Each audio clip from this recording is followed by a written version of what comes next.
go. Hey, we're off the water now. Everything went really well on the water testing. Everything worked fine. We're real happy with that. We did a little check at the ramp here to make sure that the 360 was underwater. The way it's set up, it was about 6 inches underwater, so we're good to go. So what I want to do is take you now through the back of the boat, okay? So the first thing you want to see, whoops, I'm left-handed, so we're gonna have to come on the other side, is to make it easier to get in and out of this compartment. I put a slam latch on that. Okay. Now the difference in this slam latch and the one that is on the live, I put on the live wells, this one has a lock on it, so you can lock it up because you got a lot of expensive material in here. So before we open that up, I just want to show you one thing that we added to the motor. This is called a leash, and what this is if you hit a tree or stump or something at high speed, yes, this device will keep your motor from flipping up on the back deck and possibly injuring or killing somebody. So it's a really nice, handy feature. We don't use a lot of these up north, but I can tell you down south, it's going to be really handy. He's expecting to go to Texas this year, so probably something like Lake Fork or so. Has a lot of standing timber in it. You never know where it is, especially with the different water levels. That's going to possibly save him. Okay, let's hope he doesn't have to use it, but if he does, it's there and it should save him. So anyway, so let's look at the back here. Let me open up the box. So the first thing you'll notice is that Caymas in the bilge area does not come with a shock. So this is always falling down on you. So what I added is I put a shock in here. Okay, I use the same shock that's in the other lockers. Although looking at it, I think what I would need to probably do is increase the poundage. So the one that's in there, I believe, is a 50 pound. Probably would go to 60 pounds for this. Also, maybe even increase the length by another 10 millimeters. Okay, so that's the first thing that makes it a lot more convenient. Okay, you notice that we have, this is the Caymas power switch. Okay, when I put in the electronics battery, which I'll show in a moment, I added another set of switch for that, specifically for the electronics, which is this switch right down here, and to the right of it is a 40 amp breaker.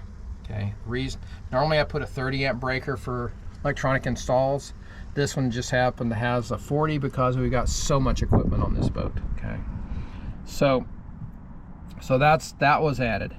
The other thing we put in, since we had a separate electronics battery, we've got a Minn Kota Precision MK550 PCL, which is the lithium charger, because we got 4 lithium batteries, 1 AGM battery in this boat. The AGM's for starting, which will get replaced after the AGM dies. Okay, but the advantage of this is it has 5 banks, so now I can charge all 5 of my batteries with one charger rather than using a supplemental charger like most boat installations. This part was hard to get. We were fortunately able to get it from Bass Fishing Electronics, and we've got some other parts I'll show you that we've gotten from Bass Fishing Electronics. So that's set up in here. So when we start going through this is a standard starting battery. Okay, whoops, I had the tape on here because these covers tend to move on you. Last thing you want to do is, when you're working on a boat, is to actually get shocked. Okay, so by making sure this is covered, I'll pull it off later, but basically it's just painter's tape just to hold this cover down, because these covers are not secure. These are the covers I typically use for electronics installs. These will stay on pretty good. This is really hard to pull off. It's a silicone base. Amazon is your best source for that. So basically this is the electronics dedicated battery. Okay, it's in an aluminum battery tray. This battery tray came from Bass Fishing Electronics. The battery tray over for the starting battery came from Bass Boat Technologies. Okay, so both of these provide extremely secure battery. These batteries are not going to move. Okay, well, I may want to make one modification, is turn the strap this direction so I could have better access to these leads, pretty much like this other piece here.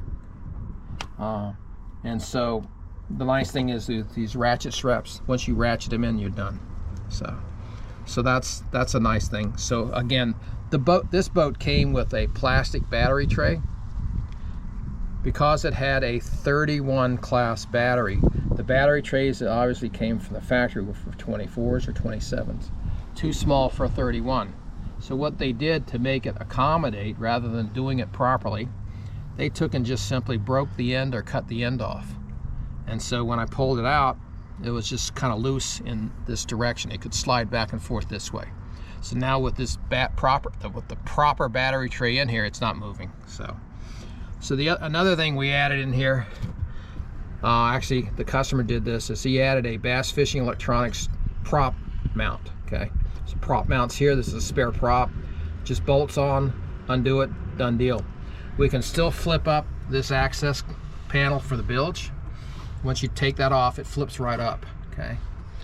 Okay, the white tank here is the Fish Guardian. I don't know if you can see the label here, but distributes the stuff a lot better. So the other thing that I added yesterday, and let me rotate it around a little bit so we can see it a little better, is the piece, this board right here, okay, between the two power pole pumps. That is the interface to go and grab the engine data to put it on the network. This is the junction box here, the tall vertical piece, okay?